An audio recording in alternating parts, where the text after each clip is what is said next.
This is session 1 and I'm just calling this one Christmas because this week I want to look at different aspects of the Christmas story. Now, the last week we've been looking at the way John the Baptist was preparing people for the coming of Jesus, and today I want to start with looking at John the Baptist himself.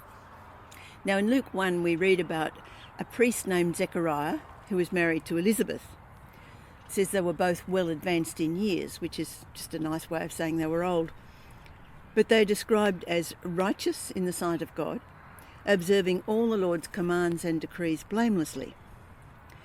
Now, Zechariah was just an ordinary priest, but God chose him and Elizabeth to be the ones who would bring John into the world. He was choosing people of integrity. They were past childbearing age, and so this child was going to be purely the work of God. The hand of God's all over this story.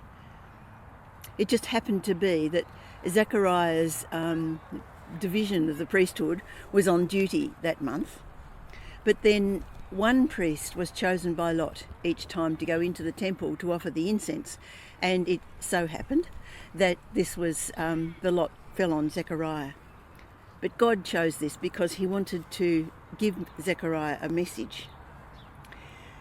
While he was serving in the inner part of the temple, the angel Gabriel appeared to him, gave him an awful fright. But the angel said, "No, it's okay, I'm coming with good news." And of course the good news was that they would have a son. But the angel was very specific about him. They were to name him John, and John means gift of God, and that's exactly what John was. But he also said he would be someone who never touched wine.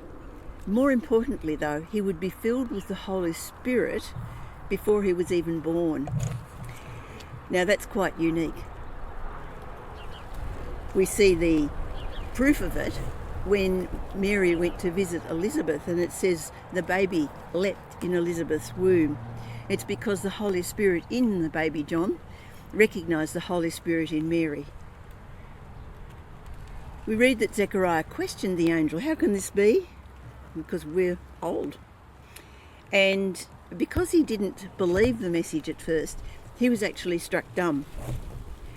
Now, surely if an angel delivered us a message, we would believe. But I believe that this is an indication of what it is to be human, that it can be very difficult to really believe the things of God if they are so different from what we know. But Elizabeth did conceive, and the baby was born. Now, the relatives and friends on the 8th day, they took him for circumcision, and that's when the name was given. And they were going to name him Zechariah after his father. But Elizabeth said, "No, his name is John," which surprised them all because there was no John in the family. And that's where Zechariah took a tablet and he wrote on it, "His name is John." And immediately he did that, he was able to speak again. And so the family realised that this was a sign from God, a special baby. Now, we've looked at the history of God's people and saw how God established a priesthood as the intermediary between himself and the people. In Jesus, that priesthood really became obsolete. And John's the one who's preparing for this change to take place. And so it's important that John comes out of a priestly family, and a righteous priestly family. Because really this is the last act of that priesthood in handing over to Jesus, who is to become our great high priest. No detail is too small for God. Everything done in his time and his plan.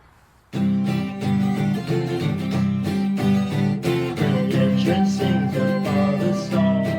He calls the Son.